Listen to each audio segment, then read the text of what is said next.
Good morning students. Our today's topic is factors and multiples. So first let us see what are factors. A factor is an exact divisor of a number. I am taking an example of 15. 15 is a product of 3 and 5. So from here we can say each of 3 and 5 is called a factor of 15. A number is a factor of another number if on dividing the second number by the first number, the remainder is 0. What does it mean? It means if we divide 15 by 3 or by 5, the remainder would be 0. What are the methods of finding factors? We have two methods. First is multiplication and the other is division. So let us see how can we find factors using multiplication method. I am taking example of 18. Let us find out the factors of 18. We know that 1 multiplied by 18 gives us 18. Hence 1 and 18 are the factors of 18. Similarly 2 multiplied by 9 will give us 18. Hence 2 and 9 are the factors of 18. And 3 and 6 will give the product as 18. Hence 3 and 6 are also the factors of 18. Therefore, all the factors of 18 are 1, 2, 3, 6, 9 and 18. That factors have fixed numbers. A number is having fixed numbers of factors. Another method is finding factors using division. Let us try to find the factors of 18 by this method. We know that 18 divided by 1 gives us 18. From here we can say 1 and 18 are the factors of 18. 18 divided by 2 will give us 9. Hence 2 and 9 are the factors of 18. Similarly, 18 divided by 3 gives us 6. Hence 3 and 6 are also the factors of 18. Therefore, all the factors of 18 are 1, 2, 3, 6, 9 and 18. From here we can see that factors of a number are finite. We have seen that there are 6 factors which will divide 18 fully. There is no other number other than these 6 numbers which will divide 18 fully, leaving no remainder. Now coming to properties of factors. The first property is every number can be written as a product of 1 and the number itself. Say for example, we are taking 7 and 21. So 7 can be written as 1 into 7 and 21 can be written as 1 into 21.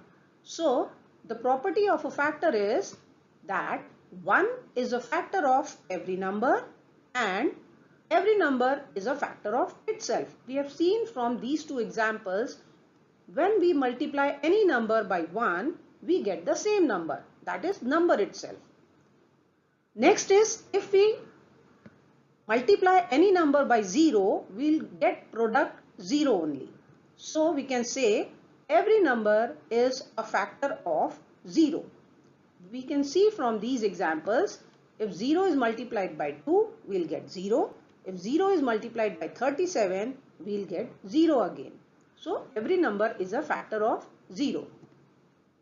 A factor of a number is either less than or equal to the number. We can see that all the factors which we have seen of 18, they were all either less than 18, 1, 2, 3, 6, 9, they all were less than 18 or 18 is equal to 18. So we can say a factor of a number is either less than or equal to that number. The last property is every number except 1 has at least 2 factors, 1 and the number itself. Why except 1?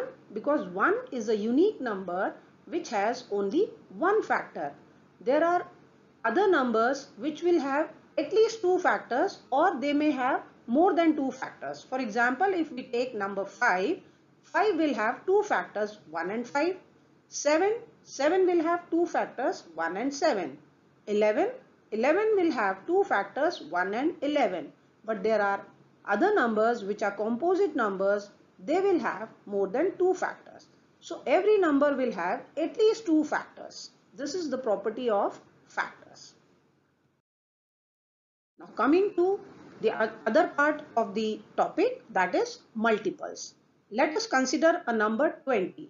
We know that 5 and 4, when they will be multiplied, the product would be 20.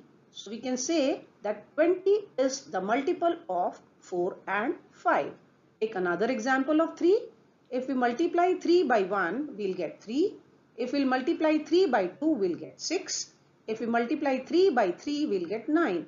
So therefore, we can say that 3, 6, 9, 12 and so on, they all would be multiples of 3. From here we can again see that multiples of a number are infinite. They are not fixed. Why? Because we are getting multiples by multiplying, by counting numbers. And because counting numbers are not limited, that is why multiples are also unlimited. Now let us see the properties of multiples. The first thing is that every number is a multiple of 1. Let's see the example of 24 and 5. If 1 is multiplied by 24, the product is 24. If 1 is multiplied by 5, the product is 5. So whenever we multiply any number by 1, we get the number itself. So from here we can say every number is a multiple of 1. Every number is a multiple of itself. We had seen the examples. 0 is a multiple of every number. Let's see the example. If we multiply 0 by any number, we'll get product as 0. For example, 3 multiplied by 0 will give us 0. If we multiply 27 by 0, we'll get 0 again. So from here we can say 0 is a multiple of every number. Every multiple of a number is either greater than or equal to the number. We had seen the example of 3 in the previous slide, where we were getting multiples as 3, 6, 9, 12 and so on. So all the numbers which are the multiples are either bigger than 3 or equal to 3. So friends, thank you so much for listening to me. You have understood the basic concept of factors and multiples.